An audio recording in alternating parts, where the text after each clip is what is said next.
इस आदमी ने भूख से मजबूर होकर सिर्फ एक रोटी चुराई थी, लेकिन इसके लिए उसे पूरे 20 साल की जेल की सजा दे दी गई। जेल में हर दिन उसे गीले कपड़े पहनने पड़ते थे और बहुत ही मुश्किल काम करना पड़ता था। जब आखिरकार उसकी रिहाई का दिन आया तो जेल का वार्डन उसे आसानी से छोड़ना नहीं चाहता था। उसने एक शर्त रखी कि अगर वो आदमी अकेले एक भारी लकड़ी की बीम उठाकर दिखाए तो वो उसे रिहा कर देगा। आजादी पाने की चाह में उस आदमी ने अपनी सारी ताकत लगाई और किसी तरह वो बीम उठा लिया। वार्डन ने उसे रिहाई के कागज दे दिए, लेकिन उसके बाद भी वो गुस्से से भर गया, क्योंकि अब भी उसे हर हफ्ते पुलिस स्टेशन जाकर अपनी हाजिरी लगानी थी। उसने गुस्से में पूछा कि जब उसने अपनी सजा पूरी कर ली है तो अब उसे और क्यों परेशान किया जा रहा है। वार्डन धीरे से मुस्कुराते हुए उसे देखता रहा और आदमी को मजबूरी में उसकी ये बात माननी पड़ी। रिहा होने के बाद उस आदमी ने नौकरी ढूंढने की बहुत कोशिश की, लेकिन हर जगह उसे ठुकरा दिया गया, क्योंकि वो पहले जेल जा चुका था। कोई भी उसे काम नहीं देना चाहता था। आखिर में जिंदा रहने के लिए उसे भीख मांगनी पड़ी, लेकिन शहर के लोग भी उस पर तरस नहीं खा रहे थे और बच्चे उसे पत्थर मारते थे। रात के समय वो एक घोड़े के अस्तबल में जाकर छुप गया, लेकिन वहाँ के मालिक ने उसे गंदा और बेकार समझकर भगा दिया। उसके पास अब कोई जगह नहीं बची थी, इसलिए वो कब्रिस्तान चला गया। तभी वहाँ एक पादरी उसके सामने आया। वो पादरी बहुत दयालु था। उसने जैक को चर्च में ठहरने दिया, खाना खिलाया और सोने के लिए साफ बिस्तर भी दिया। लेकिन जैक को अब किसी पर भरोसा नहीं था, क्योंकि उसने दुनिया में सिर्फ बुरा ही देखा था।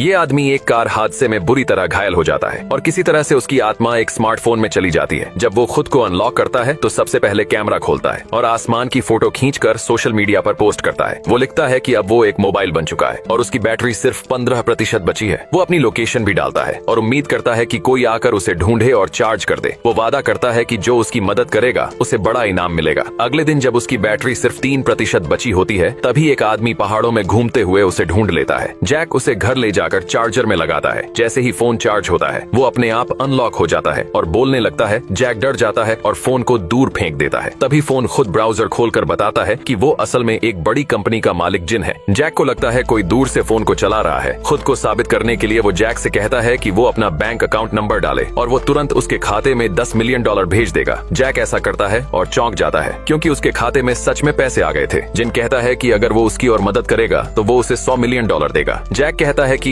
अगर तुम सच में कंपनी के मालिक हो तो मुझे तुम्हारी कंपनी में नौकरी दे दो। जिन कहता है कि मैं तुम्हें सीधे कंपनी का मालिक बना देता हूँ। जिन बताता है कि उसने कंपनी के ईमेल पर पहले ही अपॉइंटमेंट लेटर भेज दिया है। जैक को चिंता होती है कि बाकी कर्मचारी उस पर भरोसा नहीं करेंगे, लेकिन जिन कहता है कि तुम सिर्फ मेरा कहना मानो और मैं तुम्हें कंपनी का असली मालिक बना दूंगा। पहले वो उसे कुछ अच्छे कपड़े खरीदने के लिए कहता है। फिर जिन कहता है कि हमें पता लगाना होगा कि उस हादसे वाले दिन पहाड़ पर क्या हुआ था। थोड़ी देर बाद जैक कंपनी के ऑफिस जाता है और बहुत नर्वस हो जाता है। फिर वो अंदर जाकर देखता है कि ऑफिस कितना बड़ा और आलीशान है। काम खत्म होने के बाद जिन उसे अपने पुराने घर चलने को कहता है, क्योंकि वो अपनी बेटी से मिलना चाहता था। जैसे ही जैक उसके घर जाने के लिए तैयार होता है, वो देखता है कि उसका नौकर बाहर जा रहा है। जिन कहता है कि उसका पीछा करो, मुझे शक है ये हादसे से जुड़ा है। वो उसका पीछा करते हुए एक कैफे तक पहुंचते हैं। जब जैक देखता है कि उसका नौकर किससे मिल रहा है तो वो हैरान रह जाता है।